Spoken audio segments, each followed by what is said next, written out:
Okay, our final presentation is by Chris Mead from Creature Trails in Tasmania, but unfortunately, however, Chris was too unwell to get on the plane. I think we said that last night.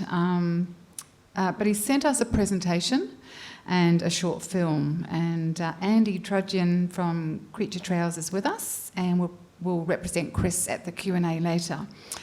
This presentation and Andy's involvement was made possible through the contribution of the Sunshine Coast Creative Alliance. Chris's presentation follows the story of people growing older who find agency to make creative choices that reconnect them to their like-minded communities. We can't welcome Chris, but we can say, let's look at Chris's work.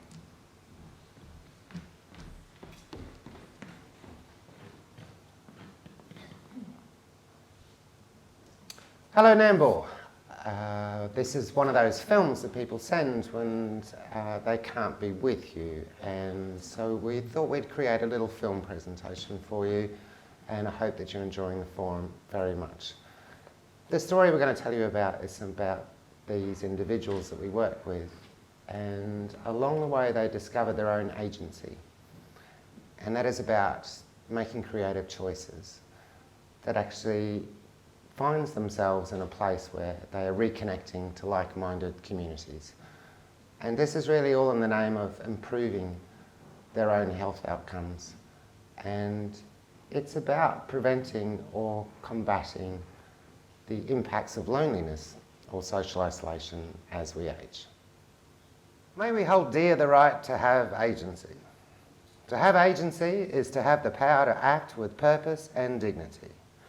And as the world spins on minted Trumpisms of the us and them, we are on alert to being defined by gender, religion, or skin. Yet we do not hesitate to define older people by our calculation of their capacity. We're very good at reminding them of what they can't do, disempower, further reduce their visibility. So our story asks, of what value are we prepared to place in older people? We value the village that raises the child as they navigate their early beginnings, yet both young and old share common trails of transitioning. And we, as a village, could do so much more in valuing the potential of those of which we could be with collaborating. Older people offer immense knowledge, creative skills. They have a curious nature to try new things, a view of the world that offers us a different lens. And story is not just for legacy. For our story today defines us as the individual that we are in this moment of time. So at Agency we say that collaboration begins with your story. We were at the very beginnings of engaging a school with an artist and a hook that reminded us of what was cool about how we played as kids, that allowed us to know each other as neighbours, in a time where we felt a sense of place and belonging. And this is how we met Viv Braden. Viv was 94, aged care, and he was recoiling in bouts of depression. He had a young sidekick called Noel, 75, and they made an instant impression where age and status fell away to the purpose at hand, and there was no noting their contribution as by older people specifically. It was their self-directed participation was just normalised as part of the tapestry, as positive role models contributing to creating happy childhood memories. You see, how we get the best start in school and feel connected in community has the potential to map our futures, or to whether we'll even see a university. So an annual rite of passage exists today where parent and child parade proudly, and the community applaud on their streets in the district of Burnie. We had young Billy buddies who teamed up with the gang. These were kids struggling in classrooms and were given a chance, which they grabbed with gusto, and they saw what we might see as the aged with lesser capacity. But together they made and they rode wheelie carts and they flew kites in an aged care facility. 2 years later, at the handover of the Billy program, Viv died just before the final celebrations, and his mate Brady sat near the front of the funeral, and the story was told of their mutual admiration. And to our surprise, the eulogy thanked the Billy program. They showed our film, but they best described how Viv had transformed from suffering loneliness to being immersed in rich, meaningful relationships at the very precious bookend of his life. Agency launches Social Tonic, collaborating with care providers, dementia-specific and social day centres. With trained volunteers, TAFE Cert 2 students and arts workers to mentor, our big window model of supporting placements in arts and health projects combines accredited training with creative social care experiences. We work with students, staff and circus to improve balance and circulation, allowing a safe space for taking risks and being in the moment. Ken with dementia, he steps up in the round and he surprises everyone with what seems to be a newfound energy and talent as we witness him flourish with balancing acts. Andy Trudgeon, our circus trainer, he's flat on his back. He's holding Ken in the air as he flies without looking back. And he is seen in a new light, in the moment. As much as we might simplify that this is just fun and play, it was Ken who soared in the here and now in front of 135 people on our carnival day. It's unscripted. It is self-directed play with a trust and a wink of an arts worker. The obvious joy, pride and acceptance was a definitive connector, and we did all this together. Not for Ken, not to him, at him, or even said to him, "Hey Ken, we're just trying to make you feel better."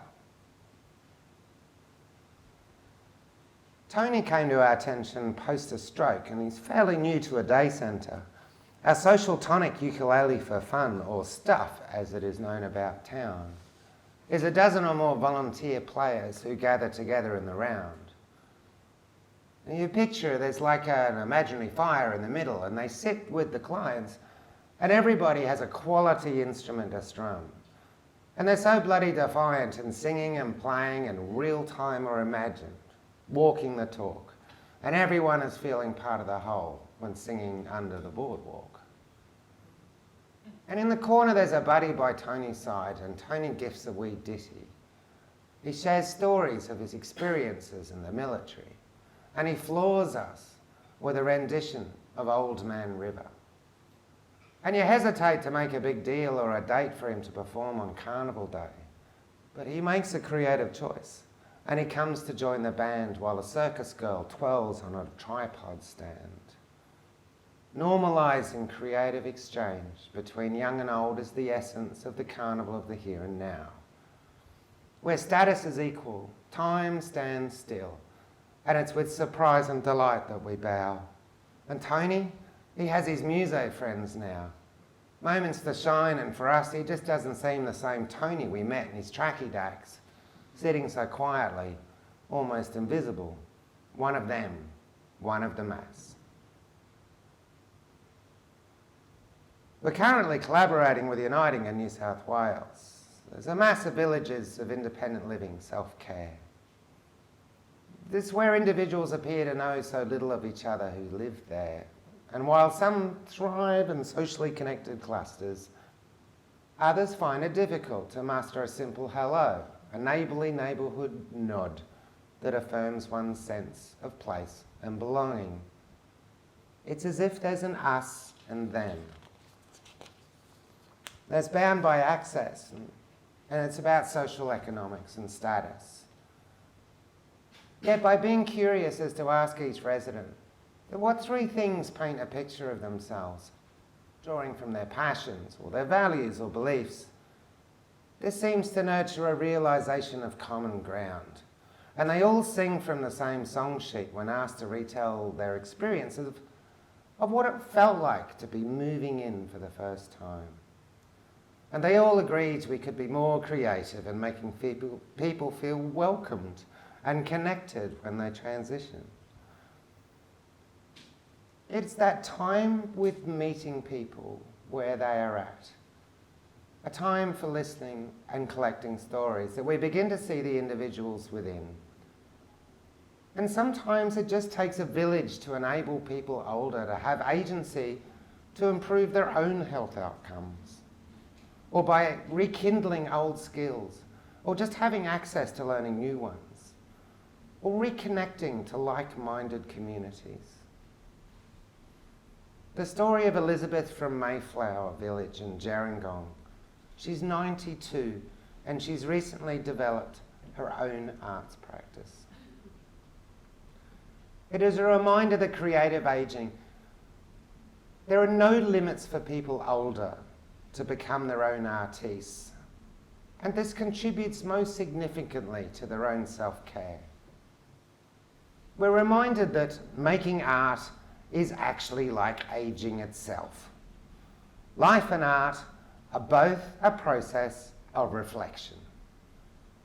We have to navigate adaptation, and we experience transition, and we make creative choices. As we age, we have a wealth of creative knowledge and story to draw on. We have experience plus time to pursue, which equals potential for engaging in what is internationally proven to be good for you. Collaboration and adaptation is the key to both health and the economy. And no one specialised expertise will handle all the dynamics of the demographics of these. As living longer presents not the past of one acute illness to repair, but rather the accumulation of ailments, chronic, complex, and requiring a multi-tiered approach to care. So let's state arts and health as a complementary prescription that sits alongside therapeutic and pharmaceutical means and not threatening to replace them. To prevent or reduce the poor health outcomes of loneliness and isolation is to have access, choice and purpose for creative and cultural participation at any stage of life, which is not just good for you and your community, but is in fact a standard human right. So I'd just like to thank the Sunshine Coast Creative Alliance and John Waldron, Phil Smith, thank you very much for the invitation, and we hope you enjoy the rest of your forum. I guess if we had a take-home message from the stories that we told you, it would really be about how can we diminish the thinking around the us and them? How can we apply our influence together to disrupt the common view of ageing? How can we work upstream strategically for prevention and sustainability? And how can we demonstrate economic value to key decision makers? And most of all, stay curious to all possibilities. Once again, thanks very much, and I hope you've enjoyed your day. Thank you.